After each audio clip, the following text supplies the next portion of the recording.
ఇక చిత్తూరు జిల్లాలో మరో రోడ్డు ప్రమాదం జరిగింది. టైరు పేరడంతో ఇనోవా పల్టీలు కొట్టి ఘటనలో 2 చనిపోయారు. మరో 5గురికి గాయాలయ్యాయి. బంగారుపాలెం సమీపంలో చెన్నై బెంగళూరు జాతీయ రహదారిపై ఈ దుర్ఘటన జరిగింది. బెంగళూరుకు చెందిన కుటుంబం తిరుపతికి వెళ్తుండగా ఈ ప్రమాదం చోటు చేసుకుంది.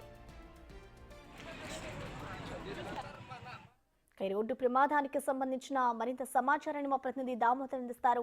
దామోదర్, ప్రసన్న, చిత్తూరు జిల్లాలో రోడ్డు ప్రమాదం ప్రజలను భయపెడుతున్న పరిస్థితి. తాజాగా ఈ రోజు నిన్న మొన్న 2 ఘటనలు చోటు చేసుకోగా ఈ రోజు తెల్లవారుజామున మరో రోడ్డు ప్రమాదం చోటు చేసుకుంది. బెంగళూరు నుంచి తిరుమల శ్రీవారి దర్శనానికి వెళ్తున్న ఓ కుటుంబము బంగారుపాలెం మండలం అరగొండ సమీపంలో రోడ్డు పై నుంచి ఒక ఇన్నోవా వాహనము ఏదైతే ఫ్లైఓవర్ మీద ఇన్నోవా వాహనం వెళ్తున్న సందర్భంతో టైరు పేలడంతో ఇద్దరు అది 2 సార్లు బోల్తా పడింది. ఈ ఘటనలో 2 మరణించారు. మరో 5గురు తీవ్రంగా గాయపడ్డారు. వీరిలో ఒక చిన్న పాప కూడా ఉంది. మొత్తం మీద వరుస ఘటనలు జిల్లా ప్రజలను కానీ అటు ప్రయాణికులను కూడా భయపెడుతున్న పరిస్థితి కనిపిస్తుంది.